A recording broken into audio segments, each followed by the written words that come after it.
Alhamdulillah, alhamdulillahi rabbil alamin. Huwallazi khalaqal mauta wal hayata liyabluwakum ayyukum ahsanu amala. Asyhadu an la ilaha illallah wahdahu la syarika lah. Wa asyhadu anna Muhammadan abduhu wa rasuluh la nabiyya ba'dah. Allahumma salli wa sallim wa barik ala Muhammadin wa ala alihi wa ashabihi wa mawala. Wa la hawla wa la quwwata illa billah. Faya ayyuhal hadirun rahimakumullah. Usikum wa nafsi bitaqwallah. Qala Allah Ta'ala fil Qur'anil Karim. A'udzu billahi minasy syaithanir rajim. Bismillahirrahmanirrahim. Ya ayyuhalladzina amanu taqullaha haqqa tuqatih wa la tamutunna illa wa antum muslimun. Wa qala fi ayatil ukhra.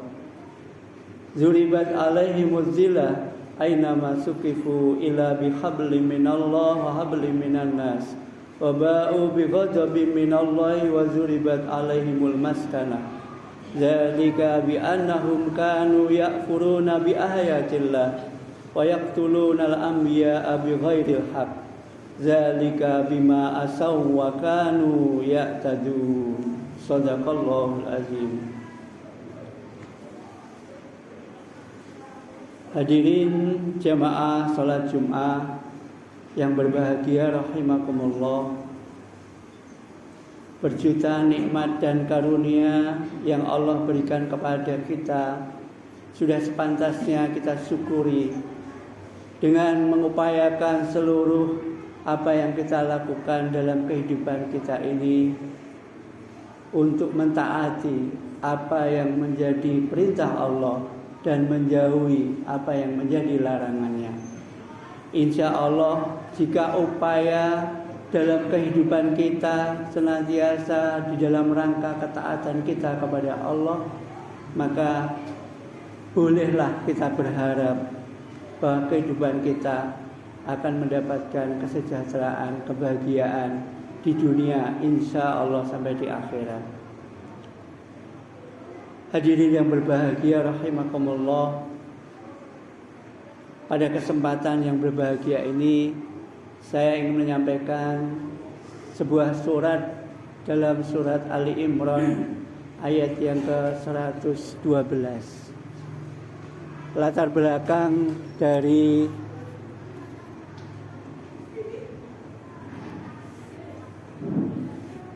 surat ini ditujukan kepada kaum Yahudi, bahwa kita tahu di dalam ayat ini diceritakan bahwa orang-orang Yahudi senantiasa mendustakan ayat-ayat Allah dan tidak jarang bahkan membunuh para utusan Allah, para nabi dan rasul. Sehingga ayat ini dikhususkan sebenarnya untuk umat Yahudi. Zuribat alaihimuz zillah, dimanapun kamu berada, kamu akan berada di dalam kehinaan, kesengsaraan.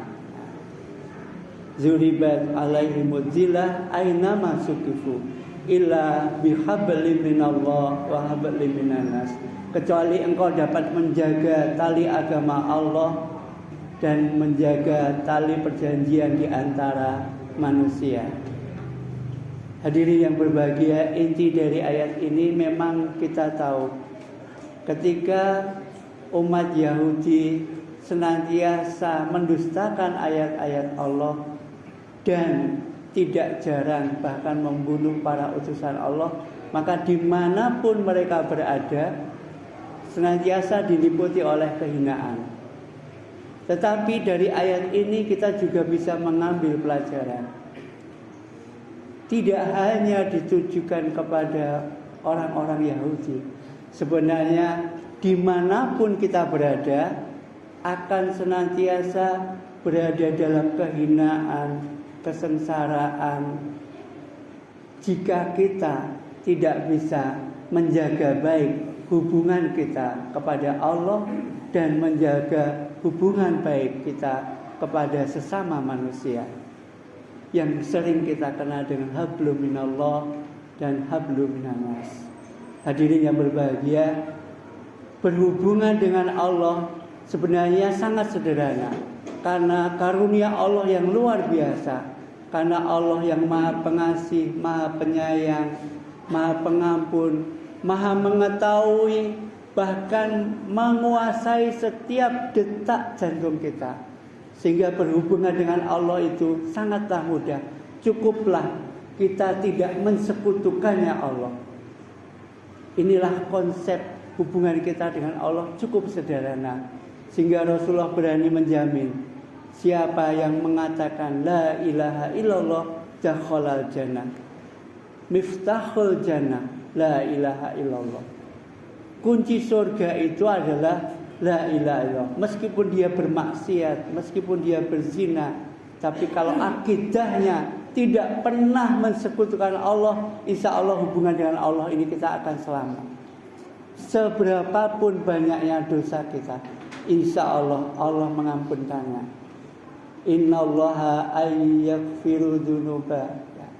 Sesungguhnya Allah tidak akan menghapuskan, mengampunkan dosa. La yaghfiru ayyuduba. Ya, tidak akan mengampunkan dosa kecuali dosa itu dosa syirik, maka semua dosa bisa diampunkan. Hadirin yang berbahagia rahimakumullah. Maka ketauhidan kita ini modal yang sangat besar, sehingga Allah memberikan pesan yang sangat dalam, wala tamutuna illa wa antum muslimun. Hubungan kita kepada Allah sebenarnya sangat sederhana. Cukup jangan sampai kita mensekutukan Allah. Tetapi hubungan kita sesama manusia ini yang seringkali memberatkan kita selaku makhluk hidup, selaku manusia. Hubungan kita sesama manusia ini lebih berat nampaknya. Hak-hak yang harus diselesaikan. Haknya Allah cukup tidak disekutukan. Tetapi haknya manusia ini harus diselesaikan sebelum kita menghadap kepada Allah Subhanahu wa ta'ala. Maka ketika ada seorang sahabat meninggal, Rasul tidak menanyakan bagaimana sholatnya, tetapi ditanyakan apakah dia punya hutang. Bahkan kalau punya hutang, Nabi tidak mau untuk mensolatkannya, karena ini hak adami yang harus diselesaikan. Maka berhubungan dengan manusia ini nampaknya harus kita lebih hati-hati. Cukuplah agama ini menjadikan akhlak kita menjadi baik. Demikian pesan Nabi. Kalau akhlak kita kepada sesama manusia baik, sebenarnya agama kita ini sudah dianggap baik. Tentu saja dengan akidah yang benar. Hadirin yang berbahagia, bahkan hidup dan mati kita itu hanya diukur siapa yang paling baik amalnya. Huwallazi khalaqal mauta wal hayata liyabluwakum ayyukum ahsanu amala. Sesungguhnya Allah menjadikan hidup dan mati ini untuk menguji siapa di antara kita yang paling baik amalnya. Hadirin yang berbahagia, maka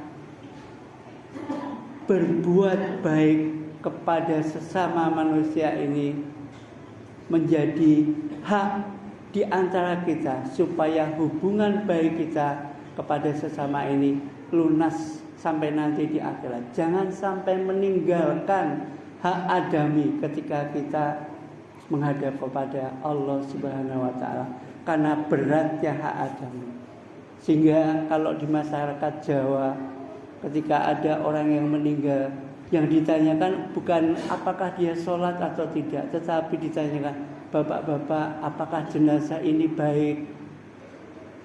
Kemudian kalau ada hak adami yang belum diselesaikan, maka seluruh hak adami, apakah itu simpan pinjam, janji-janji yang belum ditunaikan oleh jenazah, sudah diambil alih oleh keluarga, supaya ini tidak meninggalkan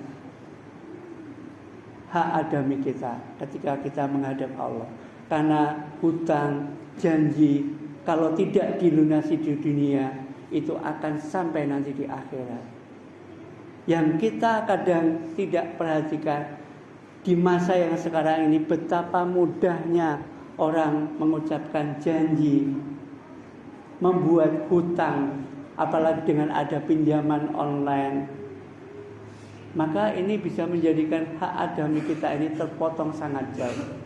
Bahkan Nabi dalam satu riwayat yang sangat panjang pernah mengatakan, tahukah kamu orang yang bangkrut? Maka para sahabat ada yang mengatakan orang yang bangkrut adalah orang yang berdagang tetapi barangnya habis, uangnya tidak terkumpul. Dari berbagai jawaban itu kemudian Rasulullah menyimpulkan, orang yang bangkrut adalah orang yang ketika ia kembali kepada Allah dengan membawa banyak amal, ya sedekahnya, ya sholatnya, ya hajinya, ya umrohnya, tetapi juga membawa banyak hak adami yang belum diselesaikan, sehingga hak adami itu diambilkan dari pahalanya. Sampai pahalanya habis, masih ada hak adami yang belum diselesaikan, sehingga dosanya orang yang masih mempunyai hak adami tadi diberikan kepada orang tadi, yang pada akhirnya ia dimasukkan ke dalam neraka. Inilah orang yang bangkrut. Hadirin yang berbahagia rahimakumullah, maka berhati-hatilah kita di dalam menjalin hubungan kita kepada sesama manusia. Kalau kita berjanji, berhutang, jangan menyepelekan. Karena ini akan mengurangi seluruh amal ibadah yang mungkin kita bawa di hadapan Allah Subhanahu wa taala. Kalau dengan Allah, selama kita tidak syirik, insya Allah seluruh dosa akan diampuni. Berarti sholat tidak apa-apa, bukan begitu. Di akhirat amal yang pertama kali ditimbang, yang dipertimbangkan, yang dihitung adalah sholat kita. Tetapi meskipun kita membawa amal yang banyak, ketika hak adami ini belum diselesaikan, akan mengurangi amal-amal ibadah kita di hadapan Allah.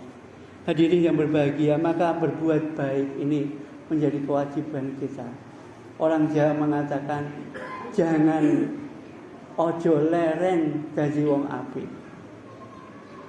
Mungkin saat ini menjelang pilkada banyak orang yang berbuat baik tetapi musiman karena mau pilkada. Tetapi harusnya kebaikan itu tidak hanya di saat kita berharap kebaikan yang sama. Karena kebaikan itu tidak perlu berbalas dari sesama kita. Karena Allah sudah menjanjikan, hal jazaul ihsan ilal ihsan. Tidak mungkin kebaikan itu berbalas yang tidak baik. Bahkan tidak mungkin Allah itu tidak memperhitungkan kebaikan yang kita lakukan. Jangankan kebaikan yang besar sekali, kebaikan yang sekecil zarah pun Allah akan membalasnya. Wa may ya'mal misqala dzarratin khairan yarah, wa may ya'mal misqala dzarratin syarran yarah. Sebaliknya, perbuatan yang tidak baik seperti zarah pun Allah akan membalasnya.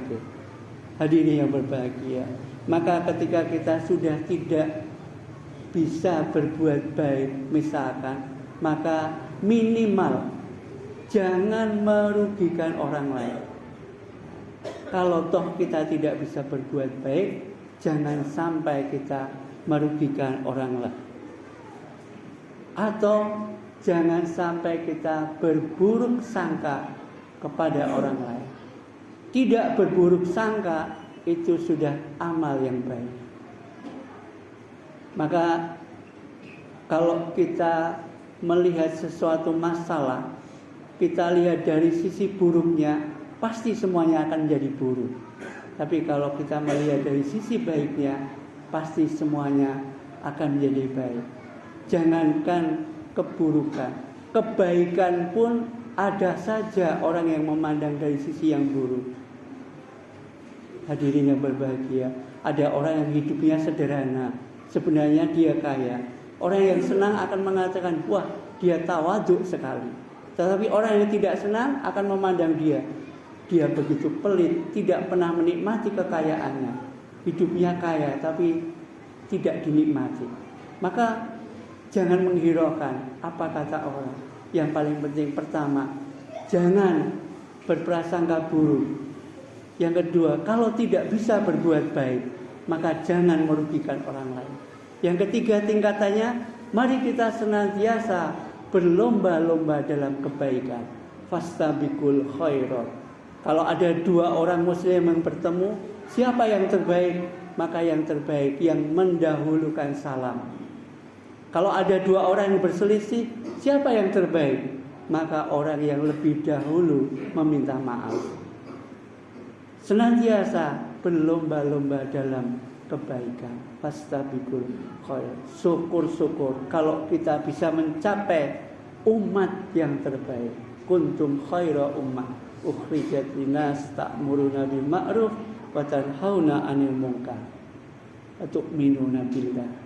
Hadirin yang berbahagia, maka untuk menjaga hubungan baik kita kepada Allah, mari kita senantiasa mengusahakan apa saja dalam hidup kita ini, kita usahakan di dalam rangka mentaati apa yang diperintahkan oleh Allah dan menjauhi apa yang dilarang oleh Allah.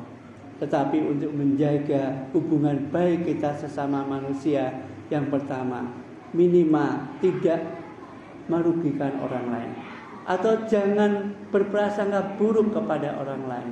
Kalau bisa, jangan berhenti jadi orang baik.